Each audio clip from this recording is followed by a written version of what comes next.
उत्तराखंड में राजनीतिक नेताओं का आरोप प्रत्यारोप जारी। बीजेपी प्रदेश मीडिया प्रभारी मनवीर सिंह चौहान ने कांग्रेस पर बोला हमला। कहा कांग्रेस नेता सोची समझी रणनीति के तहत चुनावी प्रक्रिया पर रोजाना उठा रहे हैं सवाल।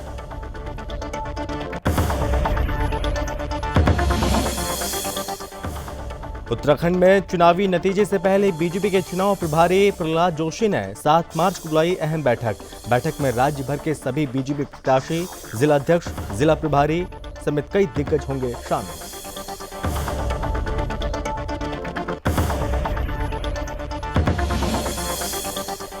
दस मार्च को होने वाली मतगणना के लिए प्रशासन ने तैयारियां की तेज। प्रशासन की तरफ से मतगणना को लेकर कर्मचारियों को दी जा रही है ट्रेनिंग।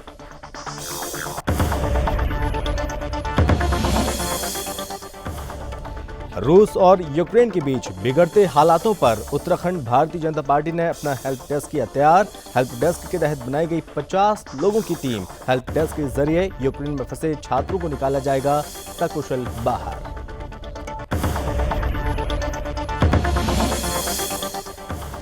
उत्तराखंड में विधानसभा चुनाव की मतगणना को लेकर निर्वाचन आयोग ने तैयारियां तेज की। मुख्य निर्वाचन अधिकारी सौजन्य से कोविड की गाइडलाइन को देखते हुए काउंटिंग टेबल को बढ़ाया।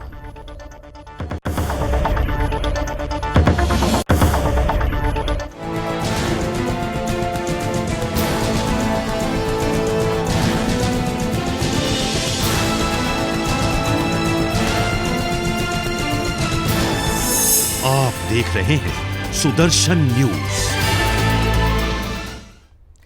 नमस्कार, आप देख रहे हैं हमारा खास प्रोग्राम अपना उत्तराखंड और आपके साथ मैं हूं संभव गुप्ता। इस बुलेटिन की शुरुआत करेंगे, लेकिन इस बीच एक बड़ी खबर आपको बताते हैं। बड़ी खबर, उत्तराखंड में विधानसभा चुनाव समाप्त हो गए हैं। वहीं आपको बता दें कि 10 मार्च को चुनावी नतीजे घोषित किए जाएंगे और इसी कड़ी में नेताओं का आरोप प्रत्यारोप लगातार जारी है। इस बीच देहरादून में भाजपा ने आरोप लगाया है कि कांग्रेस पोस्टल बैलेट में गड़बड़ी का हल्ला मचाकर सर्विस मतदाताओं, विशेषकर सैन्य और अर्धसैनिक बलों के जवानों पर अनावश्यक दबाव बनाने का कार्य कर रही है। बीजेपी पार्टी प्रदेश मीडिया प्रभारी मनवीर सिंह चौहान ने कहा कि कांग्रेस के नेता सोची समझी रणनीति के तहत चुनावी प्रक्रिया पर रोजाना सवाल खड़े कर रहे हैं और मतदाताओं को नकारात्मक रूप से प्रभावित करने का काम कर रहे हैं। उन्होंने अपील की कि चुनाव आयोग के पूरे मामले का संज्ञान लेना चाहिए और साथ ही उचित कार्रवाई करनी चाहिए। ऐसे तमाम नेताओं के बयानों पर तत्काल रोक लगनी चाहिए। वहीं चौहान ने पूर्व सीएम हरीश रावत और अन्य तमाम कांग्रेस नेताओं को आड़े हाथों लिया और कहा कि कांग्रेस को चुनावों में अपनी हार स्पष्ट नजर आ रही है और तभी वो डाक मतदान पत्रों को लेकर अनर्गल आरोप लगा रहे हैं। शेष डाक मतदान प्रक्रिया को प्रभावित करने का कांग्रेस काम कर रही है। उनकी कोशिश न केवल मतदान प्रक्रिया को सुचारू रखने वाले कर्मियों पर दबाव बनाने की है, बल्कि चुनावी प्रक्रिया की निष्पक्षता पर भ्रम फैलाकर नकारात्मक माहौल से शेष मतदाताओं में संशय में डालकर मत प्रतिशत को कम करना है।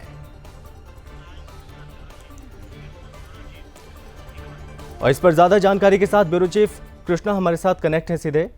तो कृष्णा, यहाँ पर लगातार सवाल उठ रहे हैं।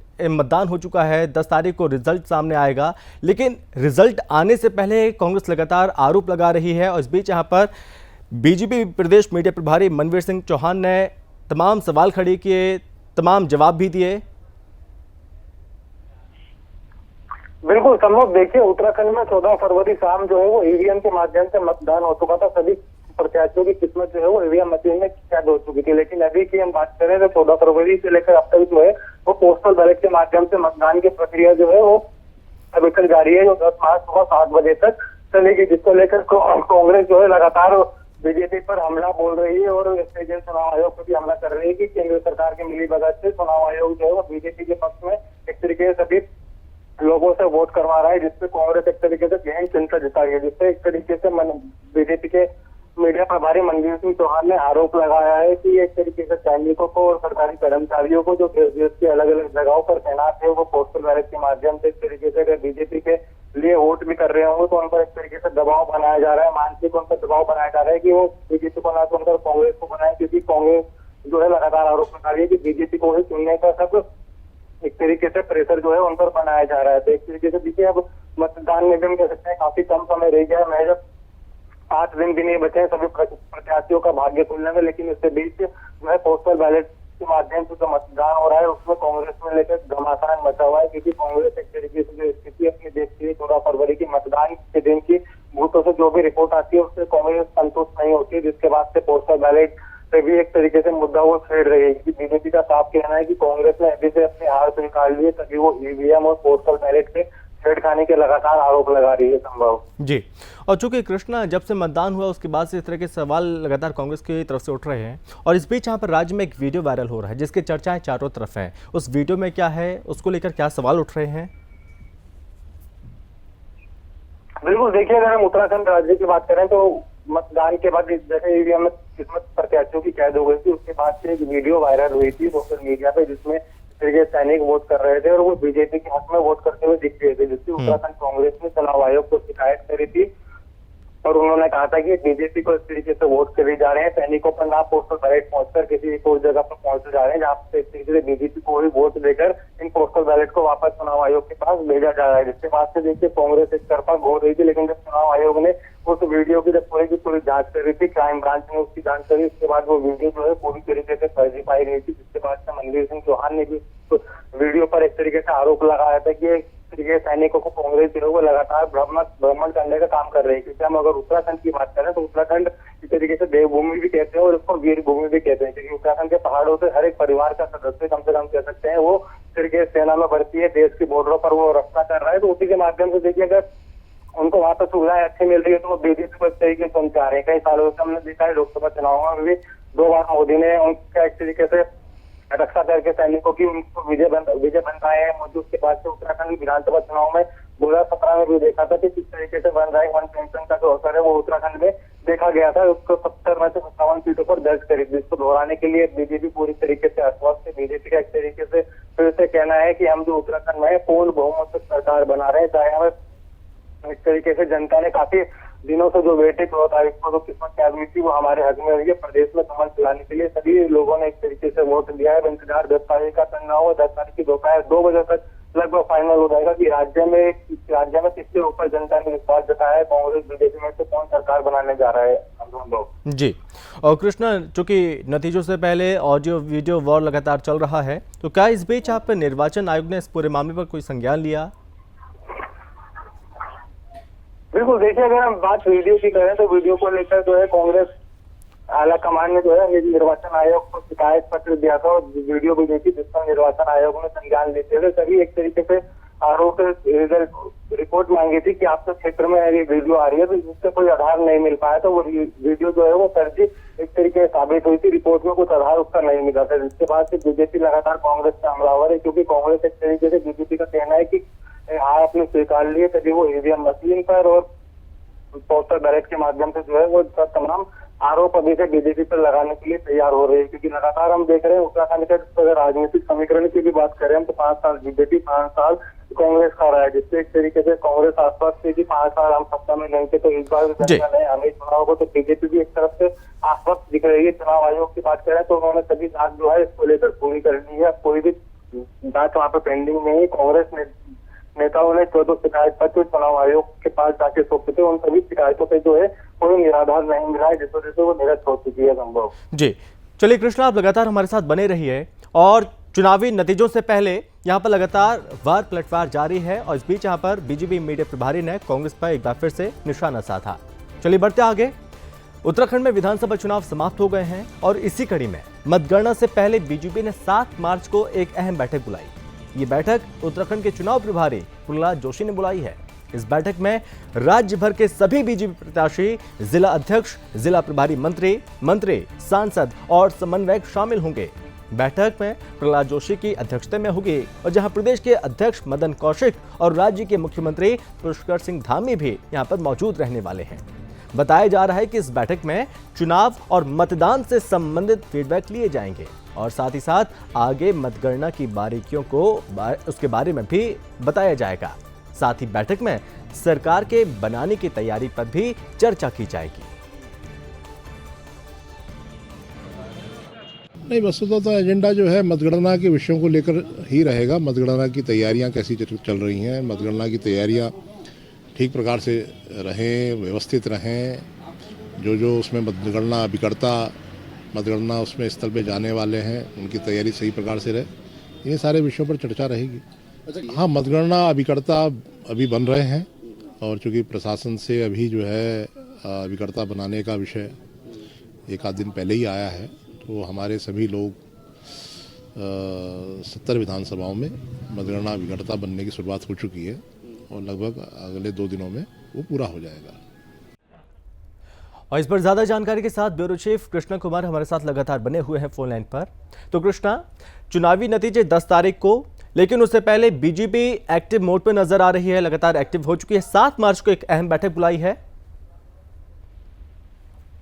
बिल्कुल संभव, देखिए उत्तराखंड में मतदान संपन्न हो चुका है, लेकिन मतगणना से पहले बीजेपी के चुनाव केंद्रीय मंत्री और उत्तराखंड चुनाव प्रभारी प्रहलाद जोशी ने उत्तराखंड में सभी नेताओं को लेकर हम कह सकते हैं कि अहम बैठक बुलाई है 7 मार्च को, जो इसके लिए देहरादून प्रदेश कार्यालय में होने जा रही है। उस बैठक में सभी की निगाह है, क्योंकि उत्तराखंड बीजेपी में हम देख सकते हैं कि संगठन में बहुत ही बड़ा फेरबदल होने की जो है वो अभी से संभावनाएं जताई जा रही है, क्योंकि लगातार हमने देखा है कि भीतरघात के आरोप जो है वो कई प्रत्याशियों में लगाए हैं। तभी प्रहलाद जोशी ने इन सभी संभावनाओं को देखते हुए और विरोध को देखते हुए 7 मार्च को एक बहुत ही अहम बैठक बुलाई है, जो जिसमें पार्टी के सभी पदाधिकारी हम कह सकते हैं, चाहे हम चुनाव प्रभारी प्रहलाद जोशी की बात करें, उत्तराखंड चुनाव प्रभारी उत्तराखंड प्रभारी प्रहलाद जोशी की भी, चाहे दुष्यंत गौतम की बात करें तो मुख्यमंत्री पुष्कर सिंह धामी और प्रदेश अध्यक्ष मदन कौशिक समेत तमाम 70 प्रत्याशी जो है वो भाजपा के मैदान में थे, वो सभी देहरादून में मौजूद रहेंगे। बहुत ही अहम बैठक जो है भाजपा की परसों होने जा रही है, जिसकी निगाहें सभी पे अटकी हुई है, क्योंकि काफी दिनों से इस तरीके से गुंजाइश लगाई जा रही है कि बैठक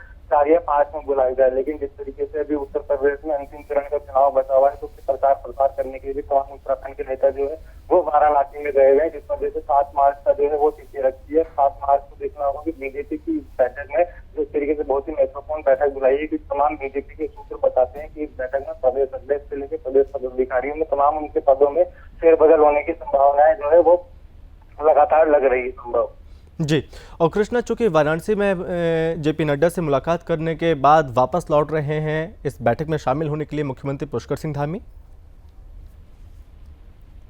बिल्कुल, देखिए अगर हम बात मुख्यमंत्री पुष्कर सिंह धामी की करें तो वो परसों से ही अपना वाराणसी दौरे पर है। कल उनकी भाजपा राष्ट्रीय अध्यक्ष जेपी नड्डा से जो है वो वाराणसी में मुलाकात हुई है। अब इस मुलाकात को भी संगठन में फेरबदल को से जोड़कर देखा जा रहा है, क्या उत्तराखंड में जो फेरबदल होने वाला है उसी से जोड़कर मुख्यमंत्री पुष्कर सिंह धामी की मुलाकात हुई, या फिर एक मतदान के बाद मुख्यमंत्री पुष्कर सिंह धामी की जो मुलाकात हुई है वो जेपी नड्डा से हुई। आगे की रणनीति किस तरीके से तय की जाएगी वो तरीके साझा करने की हुई और विचार विमर्श करने के लिए मुख्यमंत्री पुष्कर सिंह धामी की उनसे मुलाकात हुई है संभव। जी, और चूंकि कृष्णा असल में 2022 के विधानसभा चुनाव के परिणाम से पहले सीएम धामी अपनी फील्डिंग सजाने में लगे हैं, क्योंकि सीएम उम्मीदवार के कई दावेदार हैं अभी उत्तराखंड में। बिल्कुल, देखिए अगर हम सीएम दावेदार की बात करें तो उसमें कई चेहरे ऐसे हैं भाजपा में जो दावा जो है काफी पारदर्शी विधायक जीतते जा रहे हैं, अपने क्षेत्र में लगातार बने रहे। अगर हम बीजेपी प्रदेश अध्यक्ष की कर रहे हैं तो भी मुख्यमंत्री की दौड़ में वो दूसरे नंबर पर दिखाई देते हैं, मगर इस समय अगर हम बात करें मुख्यमंत्री की दौड़ में तो वो मुख्यमंत्री पुष्कर सिंह धामी ही दिखाई देते हैं, क्योंकि प्रधानमंत्री नरेंद्र मोदी भी चुनाव से पहले जब उत्तराखंड आए थे तो वो उत्तराखंड को पहले ही साफ कर चुके थे। मुख्यमंत्री पुष्कर सिंह धामी ही उत्तराखंड के भविष्य के लिए मुख्यमंत्री जो है वो बने रहेंगे, क्योंकि उत्तराखंड जो है अभी युवा मुख्यमंत्री पुष्कर सिंह धामी के नेतृत्व में चलेगा, ऐसा प्रधानमंत्री नरेंद्र मोदी ने कहा था, जिसके बाद से उत्तराखंड में ऐसी संभावना एक तरीके से कमी लगाई जा रही है कि मुख्यमंत्री के चेहरे में सरकार बनने के बाद कोई फेरबदल किया जा सकता है। बात रही कि समीकरण जिस तरीके से 5 साल में 3 राज्य 3 मुख्यमंत्री बीजेपी ने दिए हैं कि अब मुख्यमंत्री पुष्कर सिंह धामी पर भरोसा जताते हुए आगे भी उन्हें 2022 का कार्यकाल बीजेपी जो है उनसे लगातार करवाएगी, या फिर एक तरीके से फेल बदल करके उत्तराखंड का समीकरण जो है वो लगातार बरकरार रखेगी संभव। जी, चलिए कृष्णा, बहुत शुक्रिया आपका ज़्यादा जानकारी के लिए। तो 7 मार्च को बीजेपी प्रभारी यहाँ पर प्रहलाद जोशी ने ये बैठक बुलाई है 7 मार्च को, जिसमें तमाम बीजेपी के नेता मौजूद रहने वाले हैं। कई मुद्दों पर यहाँ पर चर्चा होगी। और चलिए बढ़ते हैं आगे। आगामी 10 मार्च को होने वाली मतगणना के लिए प्रशासन ने अपनी तैयारियां तेज कर दी हैं। राजधानी देहरादून में मतगणना के लिए कर्मचारियों को ट्रेनिंग उनको दी गई है और इसकी शुरुआत हो गई है। वहीं देहरादून के सर्वे स्टेडियम में सभी कर्मचारियों को मतगणना के लिए प्रशिक्षित किया जा रहा है और इस कार्यक्रम के तहत ईवीएम मशीनों की जानकारी दी जा रही है। सभी कर्मचारियों को डमी ईवीएम के माध्यम से मतगणना कैसे की जाए इसकी भी जानकारी दी जा रही है। यहां से ट्रेनिंग लेने के बाद अधिकारी और कर्मचारियों को विभिन्न जगहों पर मतगणना के कार्य में शामिल किया जाएगा और कर्मचारी भी इस ट्रेनिंग में बढ़ चढ़कर अपनी हिस्सेदारी कर रहे हैं। दिए गए की संख्या। चलिए बढ़ते हैं आगे। एक तरफ रूस यूक्रेन के बीच लगातार तनाव बढ़ता जा रहा है और आज युद्ध का 10वां दिन है। वहीं रूस और यूक्रेन के बीच बिगड़ते हालातों पर उत्तराखंड भारतीय जनता पार्टी ने अपना एक हेल्प डेस्क तैयार किया, जिससे राज्य के फंसे हुए छात्रों को सकुशल वहां से बाहर निकाला जा सके। पार्टी के प्रदेश उपाध्यक्ष अनिल गोयल की अध्यक्षता में लगभग 50 लोगों की टीम यहां पर बनाई गई है, जो हेल्प डेस्क में लगातार काम कर रही है। आप छात्रों के साथ साथ परिजनों से भी बातचीत का हर संभव प्रयास किया जा रहा है कि यूक्रेन में फंसे हुए छात्रों को जल्द से जल्द उनकी घर वापसी कराई जा सके।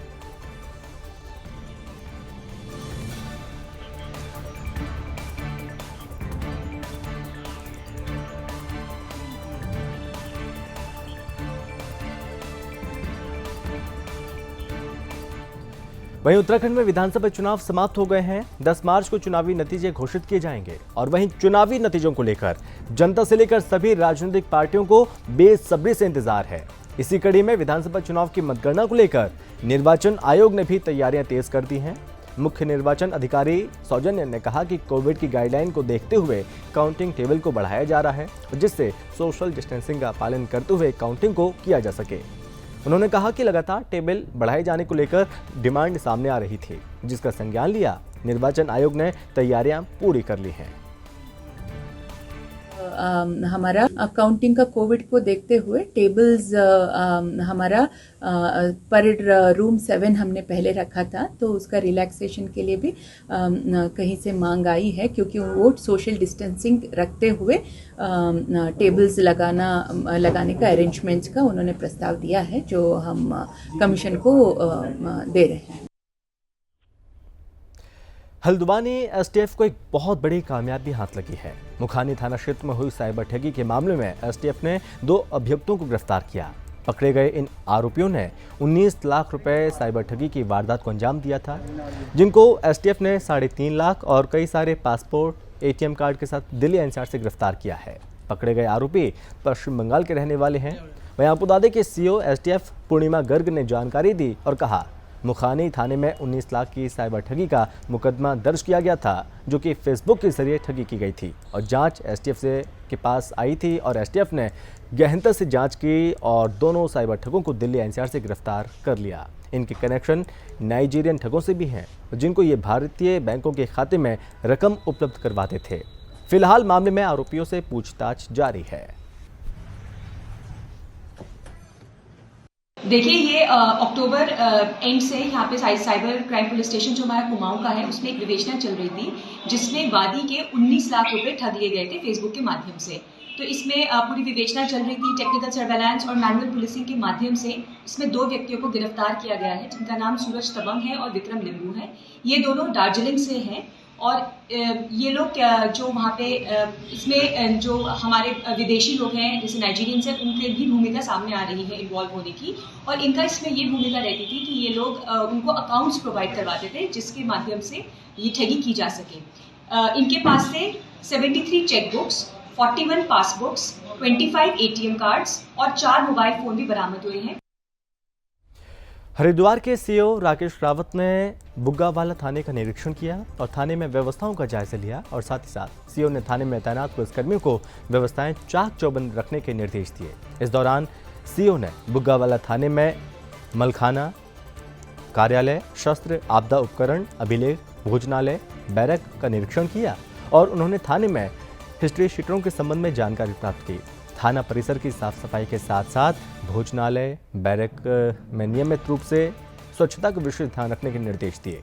साथ ही साथ कोरोना से बचाव के लिए स्वच्छता को बहुत ज़रूरी बताया। इस दौरान सीओ ने आपदा उपकरणों को हमेशा तैयार रखते हुए व्यवस्थाएं दुरुस्त रखने की बात कही और साथ ही उप निरीक्षक कुलेंद्र सिंह रावत, अमानतगढ़ चौकी प्रभारी मनोज नोटियाल को उन्होंने दिशा निर्देश दिया। वहीं क्षेत्र अधिकारी राकेश रावत ने कहा कि थाने का निरीक्षण किया गया, निरीक्षण में सब कुछ ठीक पाया गया। इस दौरान उन्होंने बुग्गावाला थानाध्यक्ष प्रशांत बहुगुणा पुलिसकर्मियों की समस्याओं से रूबरू हुए और शीघ्र ही उनकी समस्याओं का समाधान का आश्वासन दिया।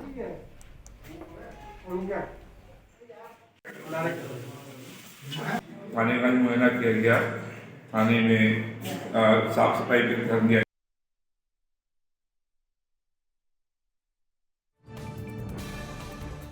पानी का मुआयना किया गया, पानी का मुआयना किया गया, पानी में साफ सफाई भी कर दिया गया। अभिलेख को चेक किया गया, सभी अभिलेख जब पाए गए हैं।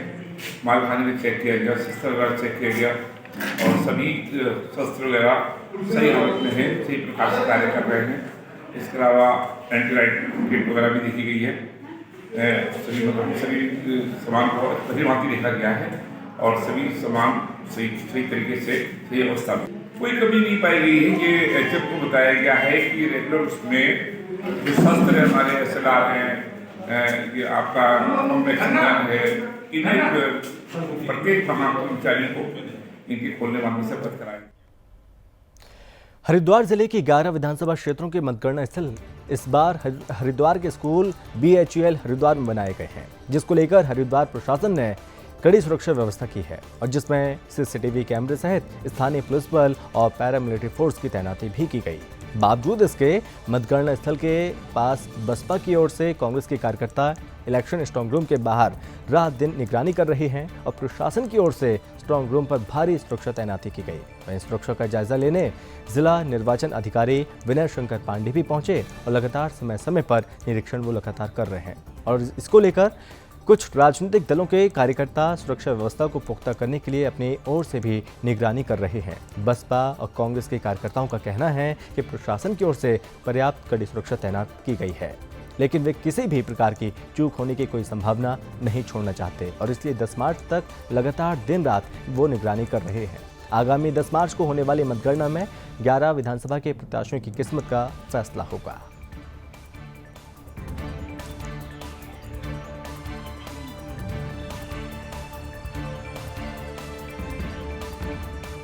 और चलिए बढ़ते आगे। लालकोट थाने के निकटवर्ती क्षेत्र पदमपुर देवलिया के ग्राम प्रधान रमेश जोशी के नेतृत्व में लगभग आधा दर्जन क्षेत्रवासी लालकुआं थाने में पहुंचे और जहां उन्होंने थाने में शिकायत दी। लगभग 1 महीने पहले जंगल और आबादी के बीच 1 किलोमीटर लंबी सोलर फेंसिंग के लिए लगाई गई बैटरी और स्टेबलाइजर की चोरी के खुलासे की मांग की। इस दौरान ग्राम प्रधान रमेश जोशी ने कहा कि सोलर फेंसिंग की वजह से आबादी वाले क्षेत्र में जंगली जानवरों का आवागमन लगभग बंद हो गया था, लेकिन बैटरी और स्टेबलाइजर चोरी होने के बाद से आबादी वाले क्षेत्र में फिर से जंगली जानवरों का जो आतंक है लगातार बढ़ रहा है और जिससे ग्रामीणों की फसल का भी बड़े पैमाने पर उन्हें नुकसान उठाना पड़ रहा है। ऐसे में सभी ग्रामीण पुलिस से मांग करते हैं कि जल्द से जल्द स्टेबलाइजर और बैटरी का खुलासा कर सामान बरामद करें ताकि सोलर फेंसिंग की व्यवस्था सुचारू हो सके, साथ ही साथ ग्रामीणों को जंगली जानवरों के आतंक से निजात मिल सके। जो है विगत 1 माह पूर्व सोलर फेंसिंग जो फॉरेस्ट द्वारा लगाई गई थी उसकी जो है चोरी होगी, उसमें एक बैटरी और एक उसका जो है स्टेबलाइजर। तो हमने उसकी सूचना पहले मौखिक रूप से हल्दूचौड़ चौकी को दी और उन्होंने जो है आजकल करके जो है हमें टालते रहे। कभी इलेक्शन का उन्होंने कहा इलेक्शन की ड्यूटी लगी है, तो आज तक हमारी सुनवाई नहीं हुई। इसलिए आज जो है हम कंप्लेंट लिखाने यहाँ पर CO साहब के पास आए थे। CO साहब जो है व्यस्तता होने के कारण फिर हम SSI यहाँ पर इनको ज्ञापन दिया है। नैनीताल में शेरवानी क्षेत्र के गोपाला सदन में युवक का खून से लथपथ शव मिला, जिसके बाद सनसनी फैल गई। शव कमरे के बाहर बरामद हुआ। युवक की मौत सीने में गोली लगने से हुई है। आपको बता दें कि स्थानीय लोगों ने पुलिस को इस बात की सूचना दी। वहीं मौके पर पहुंची पुलिस ने मामले को दर्ज किया, शव को पोस्टमार्टम के लिए अस्पताल भेज दिया। फिलहाल मामले की पुलिस जांच कर रही है।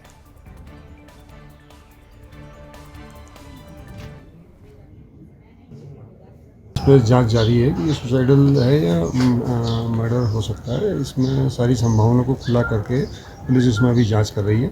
फॉरेंसिक की टीम बनाई गई है। ये सौरभ पांडे का नाम है और ये में जो मैडम है इनको 4 साल से जानता था और इनकी आपस में चैटिंग होती थी। उनका कहना है कि ये इसको 1.5 साल से परेशान कर रहा था। उनके द्वारा ब्लॉक कर दिया गया था। कुछ इनके द्वारा उसको पूर्व में पैसे दिए गए थे, वो भी नहीं लौटा रहा था।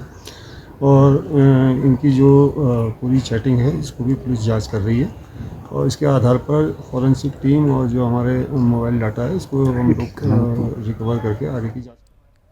सरकार के प्रयास के बाद ऋषिकेश की रहने वाली छात्रा यूक्रेन से सकुशल वापस अपने घर लौटी है। वहीं वापस लौटी छात्रा निशा ग्रेवाल के पिता ने बेटी के सकुशल वापस लौटने की खुशी में पीएम राहत कोष से 25,000 रुपए डोनेट किए और निशा के पिता ने कहा कि केंद्र सरकार के प्रयासों की बदौलत ही यूक्रेन में फंसे भारतीयों की जान बचाई जा रही है। निशा के पिता ने गुरुवार को नगर निगम महापौर अनीता ममगाई से मिले और चेक सौंपा। वहीं अनीता ममगाई ने भी उनके इस कार्य की प्रशंसा की। आपको बता दें कि रूस यूक्रेन के बीच चल रही जंग में भारत के तमाम छात्र अभी भी वहां पर फंसे हैं। उनकी सुरक्षित वतन वापसी के लिए मोदी सरकार की तरफ से ऑपरेशन गंगा चलाया जा रहा है और इसी कड़ी में सरकार के प्रयास से यूक्रेन में फंसे कुछ भारतीय नागरिकों को वापस सकुशल लाया गया और साथ ही साथ अभी जो नागरिक यूक्रेन में फंसे हैं उनके लिए सरकार की तरफ से प्रयास लगातार जारी हैं।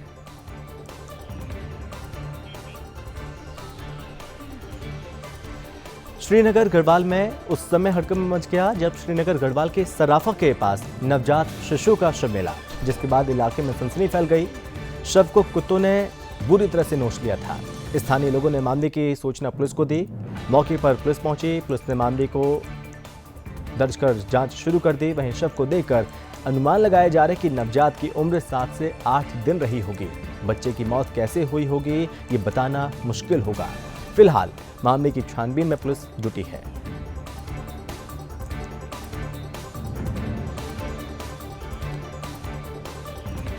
गढ़वाल की सांस्कृतिक राजधानी कहे जाने वाले श्रीनगर में बैठकी होली का आयोजन शुरू हो गया है। त्योहार होली के ढोलक हारमोनियम की धुन पर लोग जमकर ठुमके लगा रहे हैं।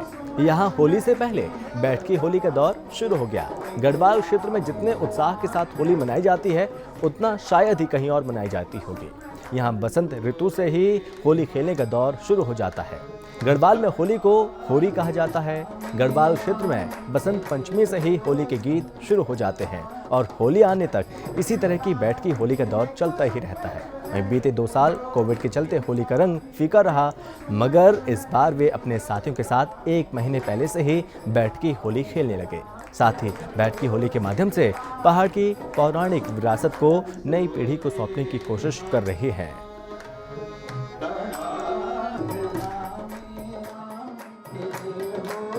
श्रीनगर में मनाते हैं और श्रीनगर के सभी निवासी जो है ऐतिहासिक होली को मनाते हैं। हालांकि जो है कि कोरोना के चलते जो है बहुत सारे लगभग 2-3 साल से हम लोग होली से दूर हैं, फिर भी रंगों का ये त्यौहार जो है दिलों के मिलन का दिन से त्यौहार कहा जाता है। और यहाँ की होली हमेशा अपने असली मायने में श्रीनगर में जो होली मनाई जाती है उसकी पूरे उत्तराखंड में जो है और पूरे भारत में जो है इसकी चर्चाएँ रहती है।